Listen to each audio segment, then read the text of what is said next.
எல்லா ஸ்பைசஸ்க்கும் பார்த்தீங்கன்னா ஒரே செடியில் வரும். இந்த இலையை சும்மா அப்படியே மடக்கி எப்படி பாருங்க, என்ன ஃப்ராக்ரன்ஸுக்கு, என்ன வாசனை. இந்த லவங்க பூ பட்டை, பிரியாணி இலை, எல்லா மசாலா ஐட்டமும் அப்படியே கலந்து எப்படி பிரியாணி சாப்பிடும்போது அந்த வாசனை, அந்த மாதிரி வாசனை தரக்கூடிய செடி தாங்க இது பேர்.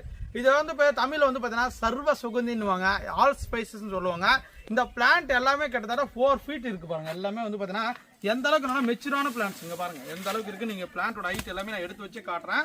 இந்த இலையில தான் இதோட ஃப்ராக்ரன்ஸே இருக்குது. நீங்கள் ஒரு பிரியாணி இலை செய்யும் போதோ இதில் வந்து பார்த்தீங்கன்னா ஒரு வெஜிடபிள் பிரியாணி செய்யும் போதோ இந்த இலையை காய வச்சு அதில் போடலாம். இல்லை வந்து பச்சையாகவே நீங்கள் வந்து பார்த்தீங்கன்னா கொதிக்க வச்சு போட்டிங்கன்னா போதும். ஒரு சூப்பரான செடி இந்த ஆல் ஸ்பைசஸ் நம்மகிட்ட அவைலபிள் இருக்குது. இது எல்லாமே வந்து பார்த்தீங்கன்னா ஆல் ஸ்பைசஸ் தான். 1-2 பிளான்ட் இல்லைங்க, நீங்கள் மொட்டை மாடியில் வச்சுக்கலாம். மொட்டை மாடியில் வச்சுன்னா ஒரு பெரிய பாட்டை ஒரு 20 inch பாட்டோ இல்லை 24 inch பாட்டில் வச்சு நல்லா புஷ் டைப் வளர்த்துக்கலாம். இல்லை வந்து பார்த்தீங்கன்னா நிழல் வைக்கலான்னு நீங்கள் தாராளமாக வச்சுக்கலாம். இது வேணும் மக்களவங்க புக் பண்ணிக்கலாம். All spices. வாங்க அடுத்தது பார்க்க போகலாம். ஃப்ரெண்ட்ஸ், நம்ம இது வரைக்கும் பார்த்த கலெக்ஷன் எல்லாமே நீங்கள் பார்த்துருப்பீங்க. இது வந்து பார்த்தீங்கன்னா பார்ட் 1 வீடியோ. புதிய கலெக்ஷன் வந்து பார்த்தீங்கன்னா இது பார்ட் 1 வீடியோ.